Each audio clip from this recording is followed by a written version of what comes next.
Hello everyone, welcome to Exams Ground. This is part 2 video of UPHSC assistant professor 2025 में जो exam conduct हुआ था. Part 1 already uploaded है. Question number 31 to 65. Okay, तो without any delay let's start guys.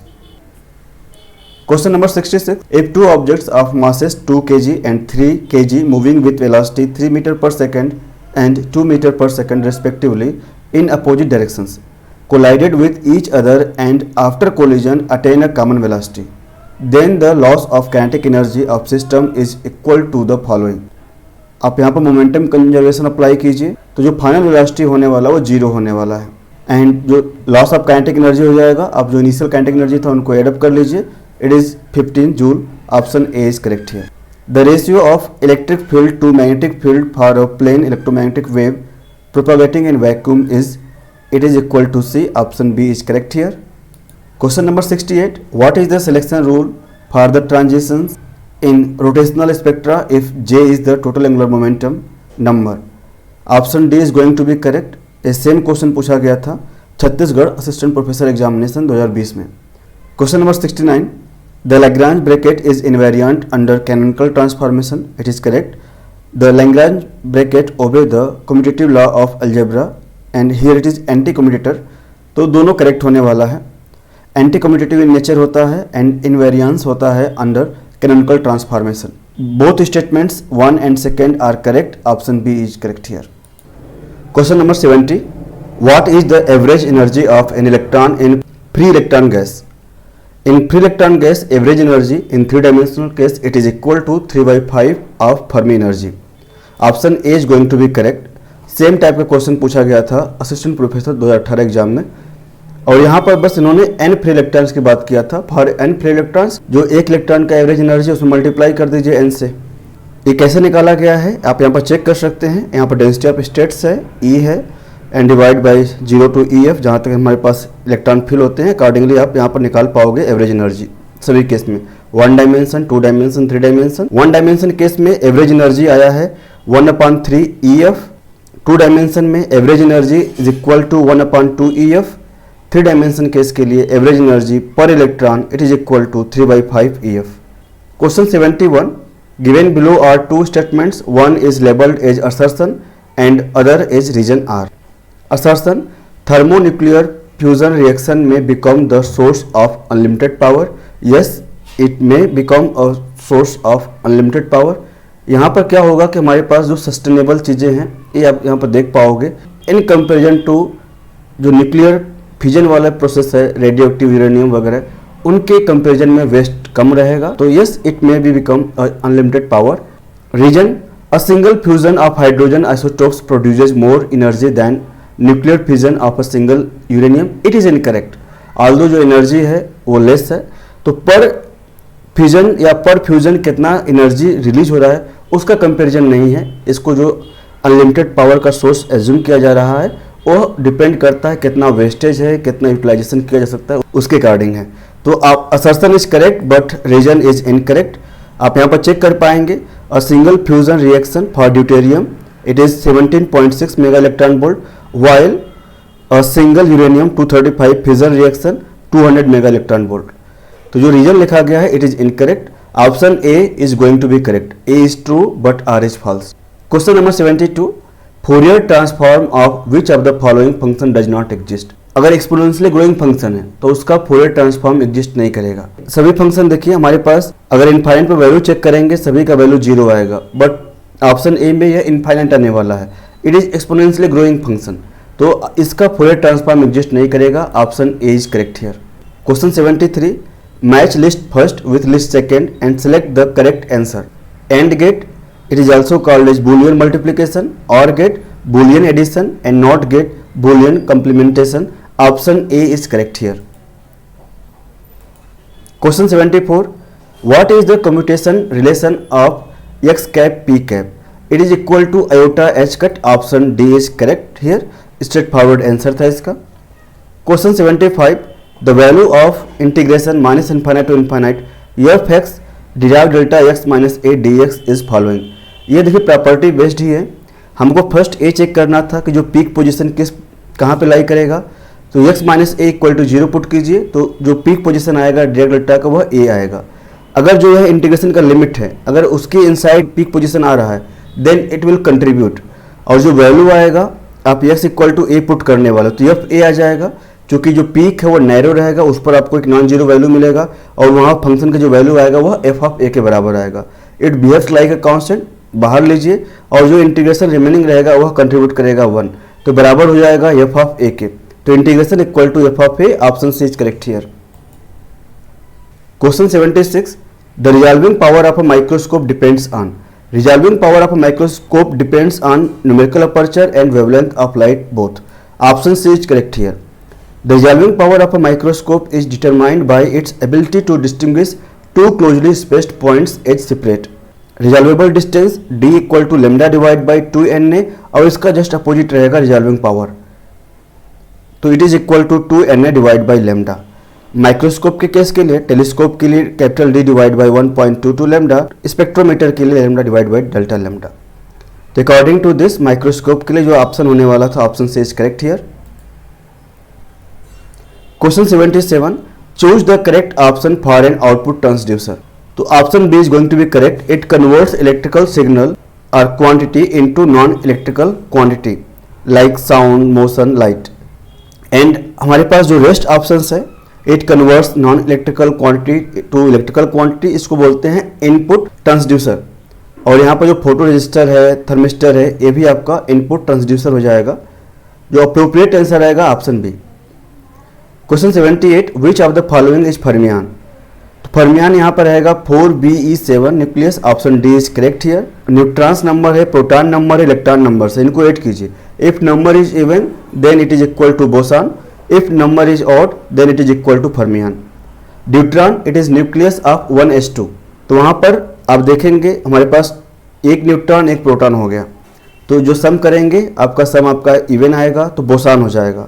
Alpha particle helium nucleus, तो 2 neutron 2 proton, सम करेंगे 4 आ जाएगा, even आ गया, बोसॉन हो गया। Hydrogen atom 1 electron 1 proton, add करेंगे 2 आएगा, इवन आ गया, दैट इज अगेन बोसॉन। लेकिन जो हमारे पास बेरिलियम का केस है, 4 atomic number 4 proton and 4 electron भी रहेंगे, और यहाँ पर हमारे पास 3 न्यूट्रॉन आने वाले हैं, तो अगर इनको ऐड करेंगे तो टोटल आएगा 11, that is it is fermion, option D is correct here. Exactly same question पूछा गया था यूपीएचएससी असिस्टेंट प्रोफेसर 2022 के एग्जाम में।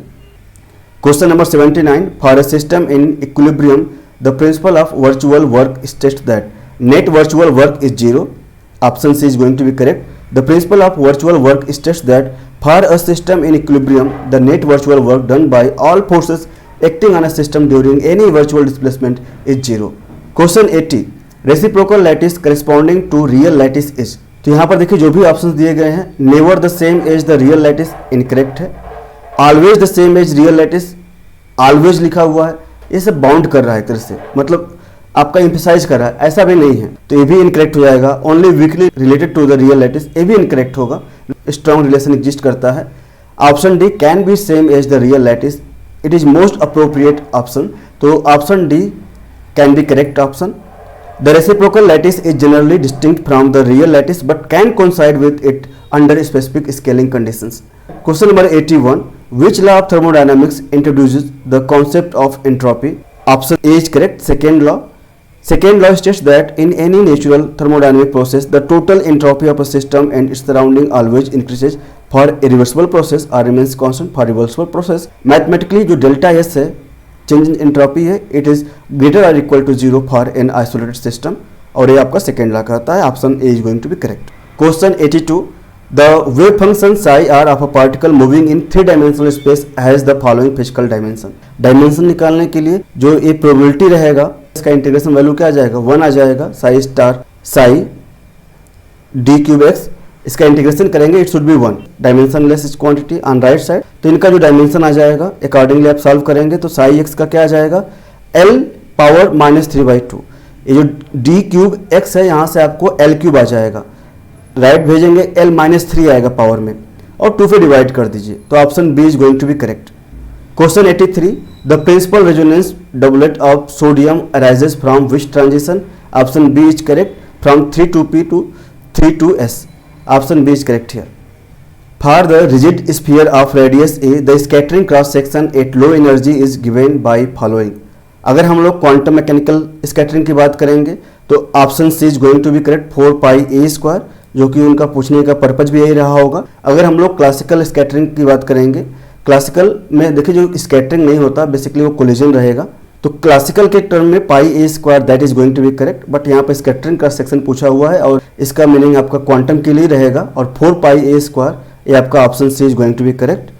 Question 85, a demultiplexer can be used as a decoder.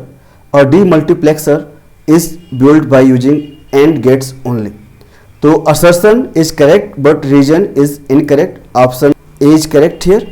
A is true and R is false. Reason R is false. A demultiplexer is not built using only AND gates. It required AND gates and NOT gates to generate complementary select signals. Question 86. Identify the correct statement for the following vectors. दो vectors हैं, vector A equal to 3i cap plus 2j cap, vector B equal to i cap plus 2j cap. आपको पूछा गया है orthogonal है कि नहीं. अगर डॉट प्रोडक्ट लेंगे A डॉट B, अगर ये 0 आता तो बोलते ऑर्थोगोनल है. यहाँ पे नहीं आएगा तो ये तो ऑप्शन इनकरेक्ट हो जाएगा. पैरेलल है कि नहीं, पैरेलल किस केस में आएगा, अगर B equal to some positive constant times A रहता तो हम लोग बोलते पैरेलल हो जाएगा एंड सो ऑन. बट यहाँ पे नहीं, A and B are dependent, are independent की बात आएगी. तो आप इसको क्या कीजिएगा चेक करने के लिए, अगर हम लोग इसको स्केलर मल्टीपल में लिख पाएंगे तो इसको बोलते हैं डिपेंडेंट, अगर नहीं लिख पाएंगे तो इंडिपेंडेंट आएगा. इसको आसानी से सॉल्व कर सकते हैं in determinant form. Component of first vector first row हो गया, component of second vector second row हो गया. तो यहाँ से जो वैल्यू आ जाएगा, if it is non zero then it is independent, अगर ये जीरो आ गया तो डिपेंडेंट आता. तो यहाँ पे नॉन जीरो वैल्यू आएगा 4 आएगा which is non zero value. तो the vectors A and B are linearly independent. Option B is correct here. Question 87. An audio signal VA equal to 15 sin 2 pi 1500t is amplitude modulated by a carrier signal VC equal to 60 sin 2 pi 10,000t. The modulation index will be. The modulation index is defined as the ratio of the amplitude of the modulating signal to the amplitude of the carrier signal. तो modulating signal का amplitude 15 है, carrier signal का amplitude 60 है, तो 50 divide by 60 0.25 is the correct answer, option C. Question 88. What are the number of possible transition in anomalous Zeeman effect for transition 3p1 to 3s1. यहाँ पर आप selection rule apply कीजिए, delta M J equal to 0 plus minus 1 and no restriction on delta J other than J equal to 0 to J equal to 0 वाला forbidden होता है, बाकी सभी को आप यूज कर पाओगे. तो अगर यहाँ पर आप इसको स्प्लिट करोगे तो वैल्यू क्या होगा, +1 0 -1. जो जे वैल्यू है उसको फर्दर स्प्लिट कर लीजिएगा, अकॉर्डिंगली जो वैल्यू आएगा आप सॉल्व करेंगे तो 6, option D is going to be correct. Question 89. If the resistivity of a semiconductor is 7 milli ohm metre and its hole mobility is 0.05 metre square per volt second, then What will be the value of Hall coefficient? ये same type का question पूछा गया था CGPSC exam में. Sigma equal to mu and e, ये electron के लिए है, ये जो सिग्मा है. इसी तरह से आप इसको चेंज कर सकते हैं होल के केस में. तो वहाँ पे क्या होगा, sigma equal to mobility of holes and concentration of holes and charge same रहेगा. तो अकॉर्डिंगली सॉल्व कर सकते हो. सिग्मा जो वैल्यू होता है it is equal to what, 1 upon rho, resistivity का जस्ट रेसिप्रोकल रहेगा. तो 1 अपॉन रो करेंगे यहाँ पे और एन को 1 अपॉन आर एच कर दीजिएगा.